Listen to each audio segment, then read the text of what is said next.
students, now we will start chapter 2 polynomials. In this chapter we will cover this 4 topics. क्या क्या है ये topic, आइए देखते हैं. इंट्रोडक्शन ऑफ पॉलिनोमियल्स, पॉलिनोमियल क्या है ना, उसमें क्या क्या टाइप्स आते हैं पॉलिनोमियल के, वो मैं आपको इंट्रोडक्शन ऑफ पॉलिनोमियल्स में समझाऊंगी.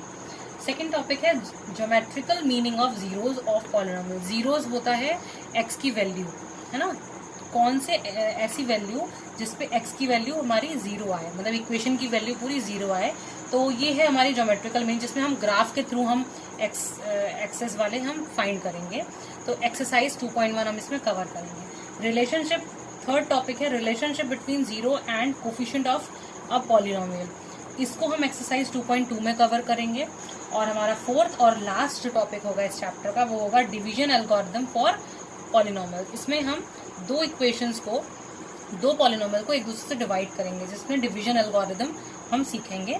तो इसमें एक्सरसाइज 2.3 और 2.4 हमारा ऑप्शनल एक्सरसाइज हम इसमें कवर करेंगे. तो ये हमारे कुछ ये टॉपिक्स हैं जो हम इस चैप्टर में चैप्टर 2 पॉलिनोमियल स्टार्ट करने जा रही हूँ.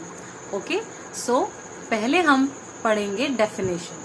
देखिए, डेफिनेशन जो मैंने यहाँ पे मेंशन की है ये बहुत बेसिक सी डेफिनेशन है पॉलिनोमियल की, जो आपने बहुत पहले पढ़ा भी है, लेकिन मैं आपको ऐसा समझाना चाहती हूँ कि आप लोग जैसे पॉलिनोमियल को फर्स्ट टाइम पढ़ रहे हो, आप जानते ही नहीं हो क्या होता है पॉलिनोमियल. फाइन. सो एक्सप्रेशन आपने पढ़ा है 7th 8th से ही, यहाँ तक कि 6 से आप स्टार्ट कर देते हो एल्जेब्रिक एक्सप्रेशंस और सब कुछ, लेकिन मैं आपको ऐसा बताना चाहती हूँ कि जैसे आप नए हो इस चीज में बिल्कुल. Okay, so it is an expression of more than 2 algebraic terms. मतलब इट इज एन एक्सप्रेशन, ये क्या होते हैं, एक्सप्रेशन होते हैं जिसमें 2 से ज्यादा आपके एल्जेब्रिक टर्म्स होते हैं. सबसे पहले एल्जेब्रिक टर्म्स क्या होते हैं, एल्जेब्रिक टर्म्स होते हैं जैसे कि 2x, x², x³, ये सारे क्या हैं, हमारे एल्जेब्रिक टर्म्स हैं. Specially the sum of several terms that contain different powers, जैसे कि इसकी पावर क्या है 1, इसकी पावर क्या है 2, इसकी पावर क्या है 3, है ना. और sum of, इसको sum कर दें, इनके बीच में sum लगाओ, ये terms हो गए, ये powers हो गए, और ये इनके terms को हमने add कर दिए, तो ये एक बन गया polynomial. Okay, so it is denoted by, इसको हम किससे डिनोट करते हैं, px से. px क्या है, एक फंक्शन है. so px is a function of variable x. Means x वो पॉलिनोमियल जिसमें हम वेरिएबल किसको ले रहे हैं, x को ले रहे हैं, और उसमें सिर्फ एक ही वेरिएबल होगा x.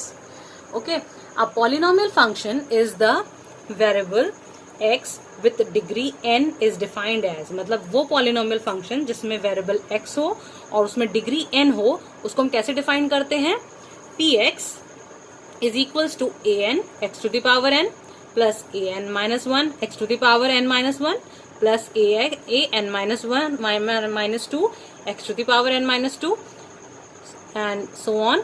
प्लस अब हम नीचे की तरफ जा रहे हैं ना, तो a2 x to the power 2 plus a1 x to the power 1 plus a0. और x टू द पावर 0 हमने इसलिए नहीं लिखा है क्योंकि x टू द पावर 0 किसी भी नंबर की पावर अगर 0 होती है तो वो 1 हो जाता है, तो 1 को हम a0 के साथ मल्टीप्लाई करेंगे तो a0 ही बचेगा. वेयर, अब मैं आपको बताती हूँ इसमें जो भी हमने नंबर लिए हैं उसको हम क्या रिप्रेजेंट कर रहे हैं. वेयर an जो है हमारा ये वाला इज नॉट इक्वल टू 0, ये 0 नहीं होगा, ठीक है, या 1 होगा या 2 होगा या 3 होगा. Okay, all exponents are whole numbers. मतलब जो एक्सपोनेंट्स होंगे, जो पावर होगी ना, वो क्या होगी, होल नंबर हो सकती है. मतलब x टू द पावर 0 भी हो सकता है, 1 भी हो सकता है, 2 भी हो सकता है. And all coefficient are real number. जो भी कोफिशिएंट होते हैं, कोफिशिएंट मीन्स समझते हो क्या होता है, कोफिशिएंट मीन्स होता है कोई भी अगर हमारा एल्जेब्रिक एक्सप्रेशन है x, उसके आगे जो भी नंबर लगा होता है उसको कहते हैं कोफिशिएंट.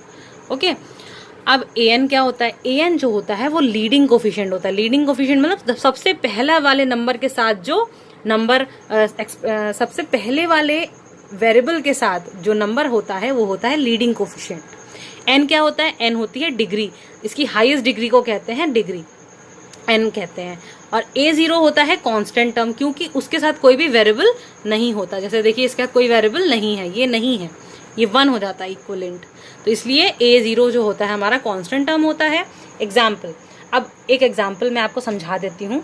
जैसे मैंने एक नंबर एक पॉलिनोमियल लिखा है यहाँ पे, जिसमें 5x to the power 6 plus 2x to the power 5। तो सबसे हाईएस्ट लीडिंग जो आपका कोफिशिएंट है वो क्या है, 5। लीडिंग कोफिशिएंट क्या हो जाएगा, 5।